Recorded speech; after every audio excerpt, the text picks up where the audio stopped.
इसमें रीटेक नहीं। तो जम्मू के सारे पत्रकार, सारे मीडियागण, सारे यूट्यूबर्स, सारे पॉडकास्टर्स, सारे कंटेंट क्रिएटर्स, आप सबका बहुत बहुत स्वागत है। मैं पूरी द कश्मीर फाइल्स की पूरी टीम, इससे जुड़े इसके सारे फैंस, इसके समर्थक, उन सबके बिहाफ पे आपसे बात कर रहा हूं। द कश्मीर फाइल्स ये फिल्म 2018 में बननी शुरू हुई थी और अब 2022 में ये रिलीज हो रही है। इसमें 4 साल की कड़ी मेहनत का रिसर्च है। कड़ी मेहनत जब लोग कहते हैं तो वो कड़ी मेहनत से मतलब होता है शूटिंग कैसे की, कैसे फिल्म बनी, लेकिन इसमें शूटिंग तो सबसे आखिर में हुई और वो इसका सबसे छोटा हिस्सा है। अगर मैं बोलूं तो शूटिंग तो शायद 10% हिस्सा है इसका। पूरी फिल्म की जो यात्रा है ये बड़ी अजीबोगरीब है और बिल्कुल अलग है। चूंकि सिर्फ ये फिल्म है, आप थिएटर में देखने वाले हैं, इसलिए इसको सिर्फ फिल्म समझ लेना कि ये बॉलीवुड की एक और फिल्म आई है, वो बिल्कुल बहुत बड़ी गलती है। ये एक ऐसी दास्तान, एक ऐसी कहानी, आजाद भारत का एक ऐसा कलंक जिसके सत्य को आज तक किसी ने भी फिल्मी पर्दे पे लाने का प्रयत्न भी नहीं किया। अब सवाल ये उठता है कि हमने ये प्रयत्न क्यों किया। ऐसा नहीं है कि मैं पैदा हुआ था, मैंने सोचा था, मेरा सपना है एक दिन मैं कश्मीर पे फिल्म बनाऊंगा। लेकिन जब पल्लवी जी और हम लोगों ने तय किया कि हम अपने प्रोडक्शन में उस तरह की कहानियां बनाएंगे जिनको जनरली और कोई बनाता नहीं है, और भारत की कहानियां जो कॉम्प्लेक्स कहानियां जिन्हें बनाने से लोग डरते हैं, जिनके लिए पैसे नहीं मिलते या जिनको रिलीज करने में समस्या जाती है, उसका कारण ये था कि सब लोग डर के मारे बहुत सारी ऐसी कहानियां जो बताते नहीं है। आपके जम्मू के ही इतने सारे इश्यूज हैं। डोगरा कम्युनिटी के ऊपर आपने आज तक कोई फिल्म देखी है?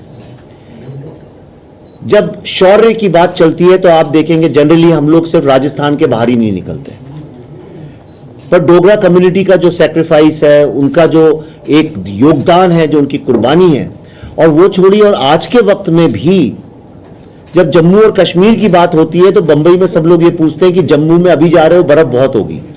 लोगों को ये तक नहीं पता है कि जम्मू में बर्फ नहीं गिरती है, कश्मीर में गिरती है। और उसका कारण ये है कि हमारी फिल्मों और मीडिया ने हमेशा ऐसा कुछ एक जनरलाइजेशन किया है। तो उसको तोड़ने के लिए कश्मीर में 1990 में जो जेनोसाइड हुआ था, जिसको नरसंहार बोलते हैं, ये फिल्म उसका सत्य है, जो कि पूरे विश्व में जितने भी उस नरसंहार के पीड़ित लोग फैले हुए हैं, उन सब लोगों के इंटरव्यूज वीडियो पे रिकॉर्ड करके, जम्मू शहर में जो पुराने डिविजनल कमिश्नर्स हैं या जो पुलिस के चीफ हुआ करते थे या पुलिस में उस वक्त थे, कल आए भी थे कुछ लोग, स्क्रीनिंग में आपने देखा होगा, उन सब लोगों के लंबे लंबे इंटरव्यू करके, जिसमें कल आपने डीसीपी साहब आए थे, डीजीपी आए थे, उनसे बकाया साहब, जगमोहन साहब, ऐसा कोई नहीं है इधर इस पक्ष का भी उस पक्ष का भी। तो कश्मीरी पंडित कम्युनिटी जो है पीड़ित, उनके, गवर्नमेंट ऑफिसर्स के, हिस्टोरियंस के, जो लोग इस सब्जेक्ट के एक्सपर्ट्स हैं उनके, उसके अलावा कश्मीर वैली में जो आज के कश्मीरी मुस्लिम यंग लड़के लड़कियां हैं, उन सबके यूथ के, उन सबसे लंबे लंबे वीडियो साक्षात्कार करने के बाद इस फिल्म में जो असली सच था उसको एक तार में पिरोया गया है। ये वो फिल्म है। उसके बाद ये फिल्म जब रिलीज करने की बात आई, कोविड का भी वक्त चल रहा था, तो इसको अमेरिका में 2019 में जब 370 हटाया गया था, तो उस वक्त अमेरिका में एक फ्री कश्मीर की कैंपेन चली थी और उसकी वहां पे बड़ी बड़ी होर्डिंग लगी थी।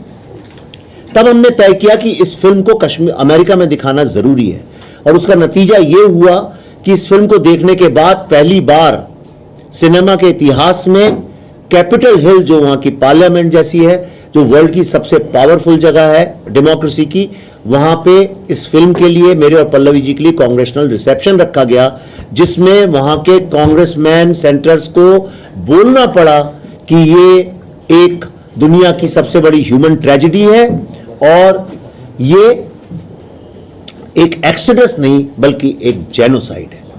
ये जो चेंज ऑफ जार्गन है ये एक फिल्म ने करके दिखाया। और लास्ट में मैं आपको एक बात बताना चाहता हूं कि अमेरिका में हमेशा कश्मीर का पूरा नक्शा नहीं दिखाया जाता है, जो हिंदुस्तानी बच्चे उन तक ने पूरा नक्शा नहीं देखा है।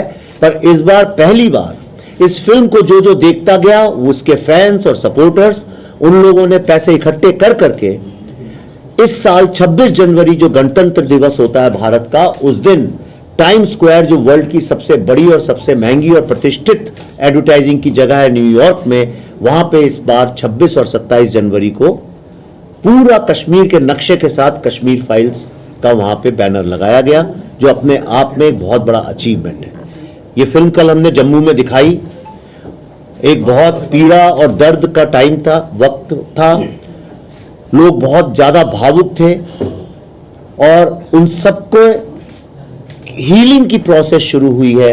और जो ये हीलिंग की प्रोसेस जो कश्मीरी पंडित कम्युनिटी में शुरू हुई है, ये जस्टिस न्याय की तरफ पहला कदम है। दूसरा, ये फिल्म देखने के बाद लोग कश्मीर की बात नहीं करते हैं बल्कि पूरे भारत की एकजुट होकर बात करते हैं और ये कहते हैं कि अभी तक जो लोग सोचते थे कश्मीर कहीं कोने में जम्मू कश्मीर एक है, वो एक भावना खत्म हो रही है। लोग इस फिल्म से जुड़ रहे हैं और भारत की अखंडता पे फिर से पुनः हमारा विश्वास बढ़ रहा है। ये इस फिल्म का एक और बहुत बड़ा अचीवमेंट। बस अब सवाल देखिए, पॉलिटिकल विल क्या होती है? पॉलिटिकल विल जो है वो वोट बैंक की विल होती है। आप महाराष्ट्र में देखिए या यूपी में देखिए या राजस्थान में देखिए, कोई गुर्जर लोगों ने हड़ताल कर दी, सड़क पे बैठ गए, सब हो गए, तो उनके लिए रिजर्वेशन हो जाएगा। वहां पे महाराष्ट्र में जैसे मराठा कम्युनिटी है, रिजर्वेशन हो जाएगा। फार्मर सड़क पे बैठ गए 1 साल तक, तो वो जो फार्म के बिल्स जिससे कि एक्चुअली किसान का फायदा होने वाला था, उनको भी वापस लेना पड़ा। मेरा मानना यह है कि डेमोक्रेसी में सरकारें कभी भी सिस्टम को नहीं चलाती हैं, वोट बैंक चलाते हैं। चूंकि आपकी यहाँ की डोगरा कम्युनिटी हो गई, कश्मीरी पंडित कम्युनिटी हो गई, इन लोगों का वोट बैंक की कोई चिंता करता नहीं, क्योंकि ये बहुत बड़े वोट बैंक है नहीं। लेकिन अब जैसे ये फिल्म है, ये फिल्म एक आवाज बनती है। जब ये आवाज बनती है तो सरकार भी उसको सुनती है। और अब मैंने तो फिल्म बना दी, अब इससे ज्यादा मैं क्या कर सकता हूं। लेकिन जब लोग इसको देखने के बाद वो इसके ऊपर आवाज उठाएंगे, लोग बात करेंगे, चर्चा होगी, तब सरकारें नोट करती हैं, हाँ भाई यहां पे अगर कुछ गड़बड़ किया तो वोट जाएगा। जब ये डर पैदा होने लगता है कि अगर ये नहीं हुआ और वोट जाएगा, तब बड़ी से बड़ी सरकारें, ताकतवर से ताकतवर सरकारें घुटने टेकते। कुछ लोगों को इस फिल्म से एतराज भी है और कुछ। जी हाँ, हमारे पास कई PIL अभी हुई हैं, कई सारी कम्युनिटीज हैं जो ये बात कर रही हैं। एक बहुत बड़ा तबका है जो मीडिया का, वो इसको सामने नहीं लाने दे रहा है। आज सुबह ही मेरी बात हो रही थी, आपके कुछ पत्रकार भी सुन रहे थे, मैं वहाँ पे जब बात कर रहा था, मैं उनसे यही कह रहा था कि पहले मीडिया की बात कर लेते हैं, फिर दूसरी चीज़ पे आते हैं। तो मैं उनसे यही कह रहा था कि आप लोग 24 घंटे तो कश्मीर कश्मीर कश्मीर का जब नाम आता है, उसके ऊपर रात को ऐसे ऐसे लोगों को बुला के डिबेट करते हो जो कभी कश्मीर गए भी नहीं, जिनका कश्मीर से कोई लेना देना नहीं है, जिनकी कोठियां जोरबाग में, साउथ दिल्ली में, साउथ बॉम्बे में है, जो जानते भी नहीं कि जम्मू में बर्फ गिरती है कि नहीं गिरती है, जिनको ये भी नहीं पता वैष्णो देवी पंजाब में है कि कश्मीर में है, वो उन लोगों को बैठाल के आप घंटों घंटों चिल्लाते हो, ऐसे करते हो जैसे कि कश्मीर अगर भारत का अखंड भाग नहीं बना तो आज जैसे आपके घर में मातम हो जाएगा। और आज एक फिल्म जब बनी हो, सच्चाई को सामने ला रही है, तो आप क्यों नहीं उसके बारे में चर्चा कर रहे हैं? तो उसका कारण यह है कि इस फिल्म की चर्चा करते ही साथ उनका पाखंड पूरा खुल जाता है, वो एक्सपोज हो जाते हैं। दूसरी बात, जहां तक ये शिया कम्युनिटी और दूसरी जो कम्युनिटीज हैं, ये लोग जो PIL ला रहे हैं, उसका कारण यह है कि उनको सच पता ही नहीं है, उनको अपना ही सच नहीं पता है। अगर उनको सच पता चल जाए अपना खुद का, तो शायद वो सब हमारे पीछे हाथ लेके खड़े हो जाएंगे कि हम आपके साथ हैं। सबको ब्रेन वॉश कर दिया गया है, तो इस कारण ये PIL आ रही हैं। लेकिन जब हम इस यात्रा में उतरे थे, हम और पल्लवी जी, तो हम ये सोच के उतरे थे कि इसमें जो भी मुसीबतें आएंगी, हम उसके सामने उस चुनौती से लड़ेंगे, और अभी भी लड़ी रहे हैं। आप देख रहे हैं, आपके सामने बैठे हैं अकेले, हमारे साथ कोई तंत्र और कोई ऐसा कोई वो नहीं है। आपने और भी बॉलीवुड के लोगों के इंटरव्यूज किए होंगे। तो हम एक मिशन को लेके ये लड़ाई लड़ रहे हैं।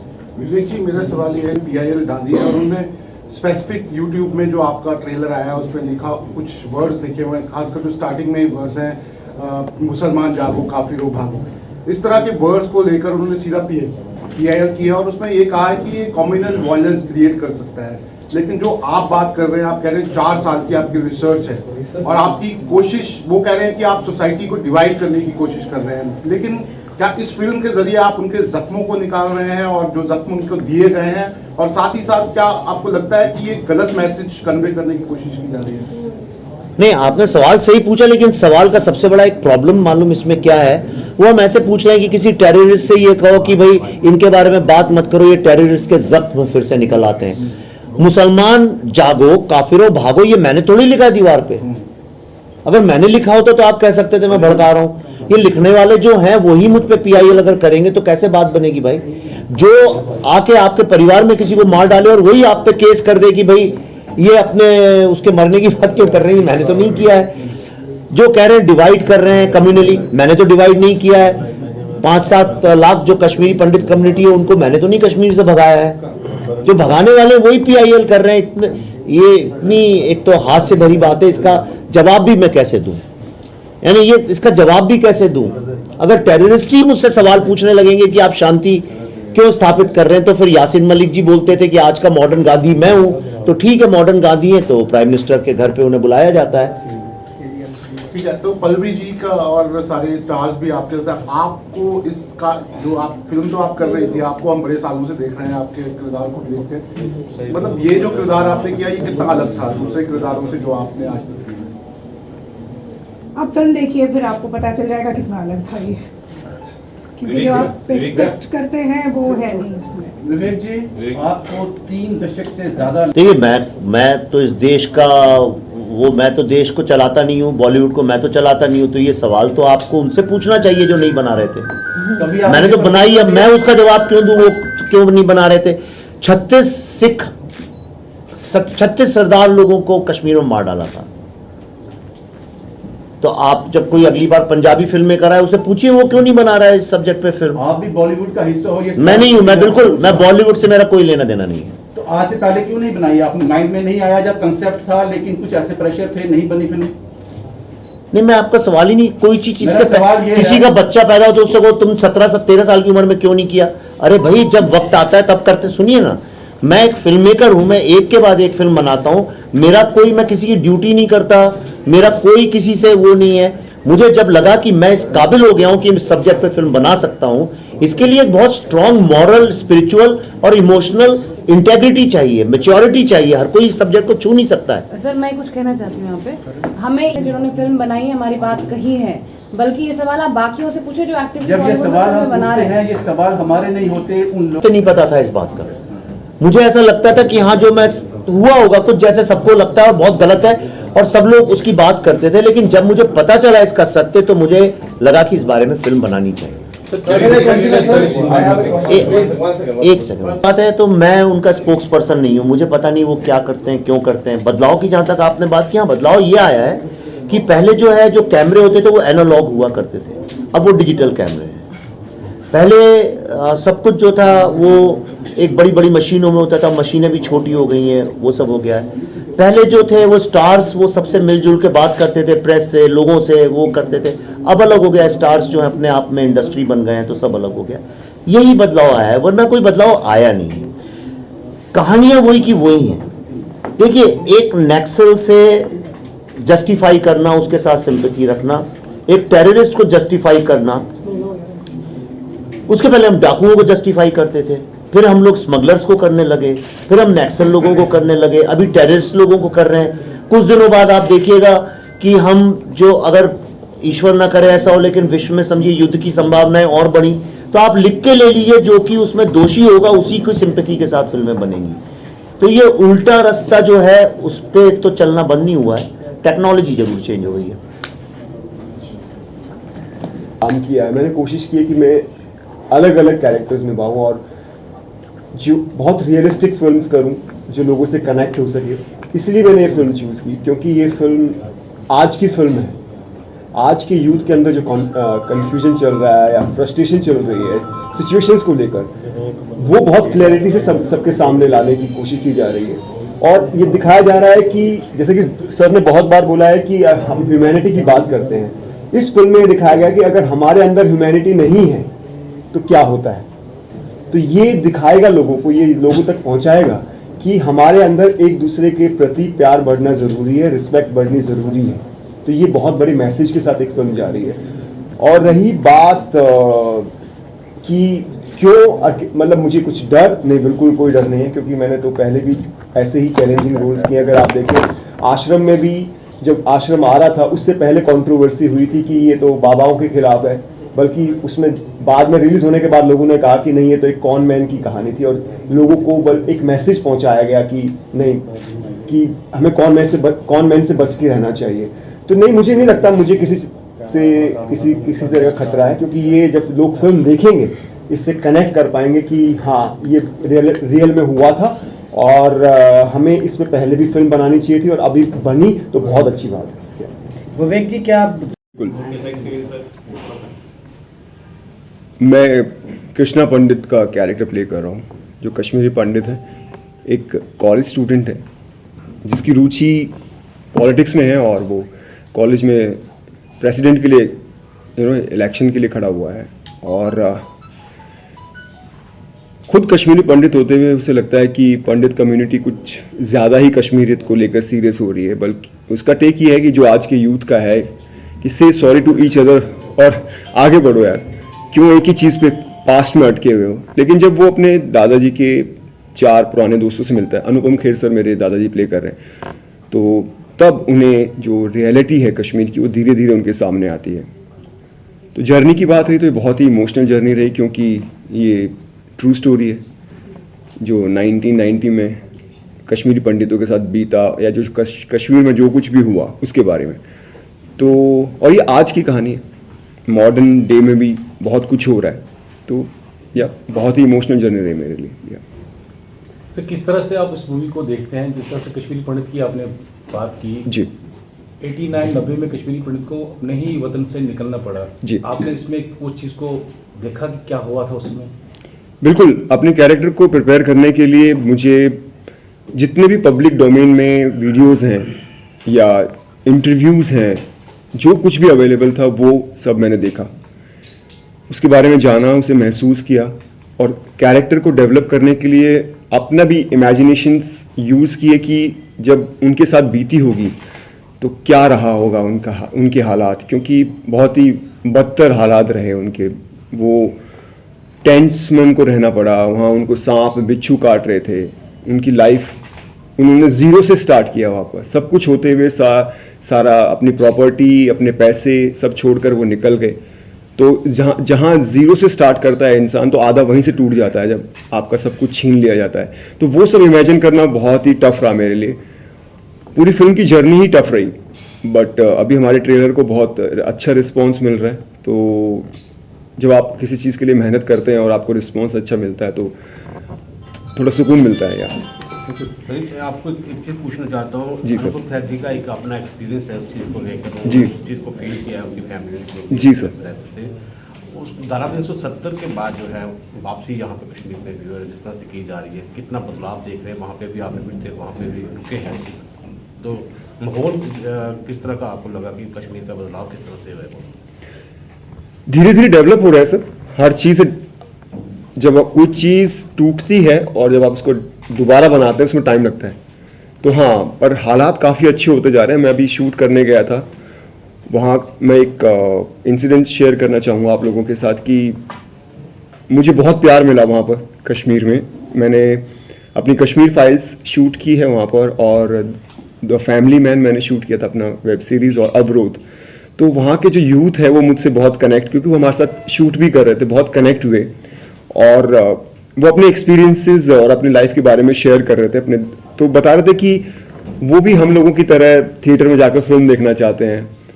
इवन उनको भी एक अपनी फैमिली को आगे डेवलप करना, आगे बढ़ाना है। टूरिस्ट थोड़े कम होते जा रहे, तो अभी टूरिस्ट वापस से आना शुरू हो रहे हैं, तो वो चीज़ें जिससे वो कमा सके। तो हाँ, अब धीरे धीरे अवेयरनेस बढ़ रही है कि लाइफ में प्रोग्रेस बहुत इंपॉर्टेंट है। हम कहीं भी अभी हों, हम अपनी फैमिली हमारे लिए बहुत इंपॉर्टेंट है। तो धीरे धीरे चीज़ें बदल रही हैं, माहौल बदल रहा है, तो भैया चीज़ें अच्छी होती जा रही हैं। कश्मीर की एक खासियत है मेहमान नवाजी में भी अगर बात करें, उसके साथ साथ कश्मीरियत, जमहूरियत और इंसानियत की पहले से ही एक चीज़ से बोला जाता है। जी। जो नई जनरेशन वहाँ पे आपको लगा है कि पहले 20-30 साल जो है हमने वेपन जो देखा है जी। नौजवान के हाथ में देखा है, उनकी जो माइंड सेटअप था वो चेंज हो चुका था, बदलाव देखते थे, वो नारायण तस्वीर के नाम जिसमें वो नारे रखते थे वहाँ मिक्सअप हुए थे आपसे। अभी मैंने जैसे आंसर दिया कि वो प्रोग्रेस चाहते हैं अपने स्टेट में, कश्मीर में, जम्मू में। वो चाहते हैं कि चीज़ें बदलें, थिएटर्स खुलें, आर्ट पे काम हो, एजुकेशन पे काम हो। वो चाहते हैं अच्छे स्कूल बने, कॉलेजेस और अच्छे हों, हॉस्पिटल्स अच्छे हों। तो डेवलप चाहते हैं कंट्री को। वो आज के यूथ हैं, उन्हें पढ़ना है, उन्हें आगे बढ़ना है, अपनी फैमिली को आगे बढ़ाना है। तो वहाँ चीज़ें बहुत डेवलप हो चुकी हैं, चीज़ें बहुत बदल चुकी हैं। फिल्म इंडस्ट्री की अगर बात करें तो देखिए, जैसे कि 370 आर्टिकल के हटने के बाद काफ़ी चीज़ें डेवलप हो रही हैं, चीज़ें बढ़ रही हैं, चीज़ें खुल रही हैं। जैसे हमने भी कश्मीर फाइल्स अपनी फिल्म शूट की, या मैंने द फैमिली मैन शूट किया, या अवरोध शूट किया, तो बहुत ही फ्रेंडली एक माहौल हो गया है। और यही चीज़ हमारी इंडस्ट्री को भी समझ में आ रही है कि जब आप चीज़ें जब सब फ्रेंडली माहौल रहता है, और जो फिल्म के अनुसार आपको जो कुछ भी रिक्वायरमेंट्स होती हैं वो आपको अगर फुली मिल रही है, तो डेफिनेटली अभी मुझे लगता है कि धीरे धीरे लोगों का रुझान कश्मीर की तरफ होता जा रहा है, जैसे पहले था। तो अभी चीज़ें बढ़ेंगी और शूट्स भी काफ़ी होंगी वहाँ पर, मुझे उम्मीद है धीरे धीरे बढ़ने वाली है। सर, आपको लगता है कि अब जब धारा 370 जम्मू कश्मीर से खत्म हो चुका है, आप वहाँ पर शूट करके आए, अब आपको लगता है कि जो कश्मीरी पंडित हैं उनकी वापसी जो है वो संभव है? बिल्कुल जी, धीरे धीरे जैसे चीज़ें डेवलप हो रही है, लोगों का माइंड खुल रहा है, और जो चाह रहे हैं कि लोग मिलजुल कर रहें, प्यार से रहें, तो मुझे लगता है, मुझे उम्मीद बहुत बहुत लग रही है कि धीरे धीरे, क्योंकि लोकल्स भी चाहते हैं कि मिलजुल कर रहें, प्यार बढ़े, आपस में उनका स्टेट प्रोग्रेस करे। तो मुझे उम्मीद है कि हाँ, धीरे धीरे चीज़ें टाइम लगेगा, हर चीज़ में टाइम लगता है, जब कोई चीज़ टूटते से जोड़ने में टाइम लगता है। तो मुझे लगता है लेकिन बहुत जल्द अच्छे माहौल हो जाएंगे, मुझे पूरी उम्मीद है इससे। ये अपनी फिल्म के बारे में थोड़ा सा बताइए। जी सर। जो आपने वहाँ पे शूट की है। जी सर। तो मतलब प्रॉब्लम्स क्या फेस हुई, या मतलब कोई प्रॉब्लम फेस हुई भी या नहीं? नहीं सर, कोई प्रॉब्लम फेस नहीं हुई हमें। तो मतलब ये सारी की सारी शूटिंग कश्मीर वैली में हुई? सर, कुछ डिवाइड किए हमने पार्ट्स, कुछ पार्ट्स हमने देहरादून और मसूरी में शूट किया है, और ज़्यादातर पार्ट हमने श्रीनगर में भी शूट किया है, कश्मीर में शूट किया है जी। तो मिक्स रहा हमारा। कश्मीर में आपका कंसेप्ट था कश्मीर को लेकर, ये जो स्टोरी थी उसी पे सारी निर्धारित की गई थी। कश्मीर के अलावा जम्मू, मेरी लास्ट जो मैंने वेब सीरीज़ की है जो काफ़ी हिट रही है, अवरोध, जो उरी पे जो अटैक हुआ था, जो उरी फिल्म बनी थी, वो थोड़ा सा क्या था, फिल्म का एक दायरा होता है, 2 घंटे के अंदर कंप्लीट करनी होती है, लेकिन हमने एक वेब सीरीज़ बनाई थी जो एक बुक पे बेस्ड थी, जो रियल सब कुछ घटा उसको विस्तार से दिखाया गया था, अवरोध, जो बहुत बहुत पसंद की गई लोगों के द्वारा। सोनी लिव पे है वो।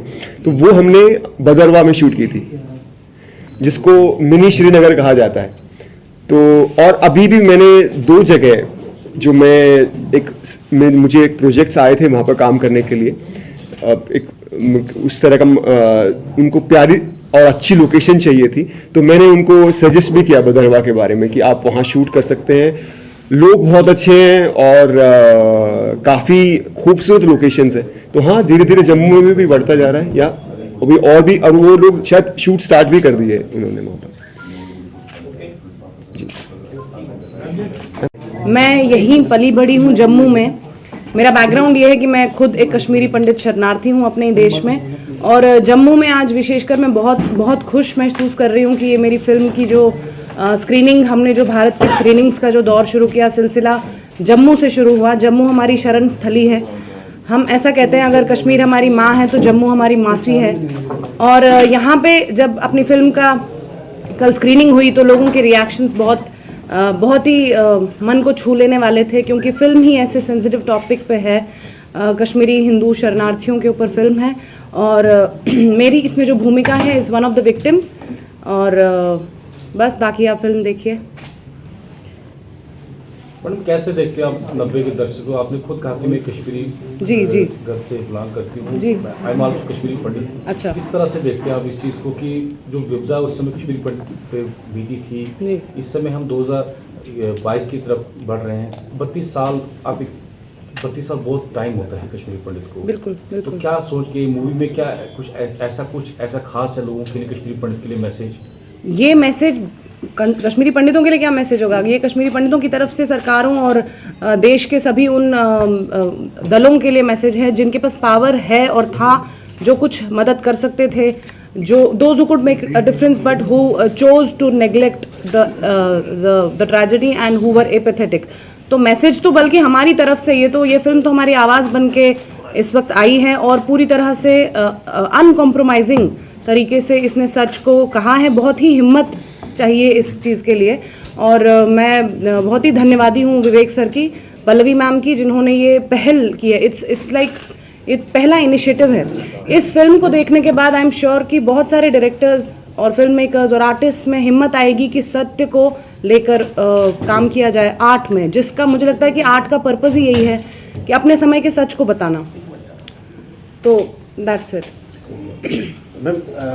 कुल जो 370 का जो एब्रोगेशन था वो पहला एक बहुत ही अहम कदम है, जिससे कि न केवल कश्मीरी हिंदुओं की बल्कि पूरे भारत की वापसी कश्मीर में जो है वो संभव हो सकी है। लेकिन उसके बाद अब क्या, फिलहाल क्या, अभी तक तब से कोई ठोस कदम हमने नहीं देखे हैं। But we are hoping that some कुछ तरह का जो एक हमारा जो जेनोसाइड है उसका सबसे पहले एक्नॉलेज किया जाए। हम रिवर्सल एंड जस्टिस की बात तो करते हैं, रिवर्सल ऑफ जेनोसाइड की बात करते हैं, जस्टिस की बात करते हैं, लेकिन सबसे पहला किसी भी सरकारी तंत्र ने, किसी भी सरकारी बॉडी ने एक्नॉलेज नहीं किया हमारा जेनोसाइड। आप अभी भी देखेंगे रिलीफ कमिश्नरी जो हमारे यहाँ पे माइग्रेंट बुलाते हैं, मेरे पास खुद मेरा माइग्रेंट वो है डोमिसाइल और ये सब, जो माइग्रेंट शब्द इतना बड़ा इंसल्ट है हमारे ऊपर। हम रेफ्यूजीज हैं अपने ही देश में, इंटरनली डिस्प्लेस्ड लोग हैं। और तो पहली बात तो आप एक्नॉलेज करिए, उसके बाद रिटर्न की बात होगी, है ना। तो उस जेनोसाइड विक्टिम्स को आप कैसे फिर उसके बाद उनका रिटर्न एंड रिहेबिलिटेशन आप प्लान करेंगे। तो सभी सरकारों की जिम्मेदारी रही है और सभी का रवैया बहुत ही टाल मटोल का रहा है। इस बार जो भाजपा सरकार है, मोदी जी, हमारी सारी आशा है तो उसी सरकार से है, क्योंकि इसके पहले की सरकारों ने तो इतना भी नहीं दिखाया कि 370 के बारे में उनका रवैया बहुत ही फिक्स्ड रहा। मैडम कैसे 370 को देखते हैं आप? कश्मीरी पंडित को इससे क्या बेनिफिट मिलता है? अभी तक तो देखिए, अभी तक ऑन ग्राउंड तो ऐसा बेनिफिट पर्टिकुलरली कश्मीरी पंडितों के लिए नहीं है, लेकिन पूरे भारत के लिए है। So we are also as a part of the rest of the country, तो हमारे लिए भी वो है। लेकिन रेस्ट ऑफ द कंट्री का वहाँ घर तो नहीं है ना, they can move on freely. लेकिन मेरा घर तो अभी भी वही है जो धूल धुआं होके, मतलब it's been burn down to ashes. मेरा घर तो वहीं मुझे वापस मिलने की जो इनिशिएटिव सरकार का एक ठोस होना चाहिए, उसके प्रति मुझे कुछ मुझे आशा है। आशा इसी सरकार से है, बिकॉज ये सरकार कम से कम सेंसिटिव है और देश के प्रति प्रो भारत है। देखिए, बहुत ज़्यादा पॉलिटिकल इस पे नहीं पढ़ूंगी, बिकॉज मुझे ज़्यादा डिटेल्स है नहीं, तो मैं चाहती हूँ कि मैं गलत ना बोल दूँ। लेकिन ये है कि सबसे पहली बात, हम बहुत ही धन्यवादी हैं सरकार के, जिन्होंने एक तो 370 को एब्रोगेट करने का बहुत ही साहसी कदम उठाया। And Kashmiri Pandits for the community as well as all the Dogras of the Jammu. So Jammu was one section which actually celebrated the abrogation of 370 और होल हार्टेडली हमने प्रेज किया इस सरकार का कि इन्होंने 370 को एब्रोगेट किया। और ये जो आप जिसकी बात कर रहे हैं, प्रॉपर्टीज जिनकी जो ज़मीनें हैं, देखिए जो है वो मिल रहा है, वो बहुत अच्छी बात है, लेकिन हर एक के पास वो कागज़ हैं क्या? हम जैसे आपने फिल्म में एक डायलॉग है कि कुछ लोग पाँव में चप्पल, कुछ लोग नंगे पैर भागे, तो ऐसे में आपको लगता है कोई अपने घर के कागज़ लेकर भागेगा, उसकी रसीद और वो सब स्टैम्प? जब एक तरह का इतना मैसिव लेवल का ह्यूमन जेनोसाइड होता है, तो उनको ये भी चीज़ें कंसिडर करनी चाहिए कि if suppose I have a property, I don't have papers, now I can't even prove that the property existed because now it's burned down to ashes.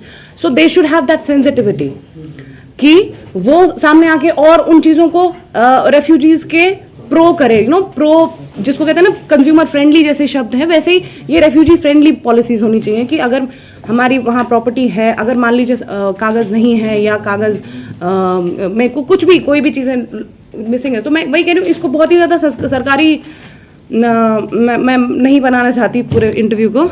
तो let's talk about the film more.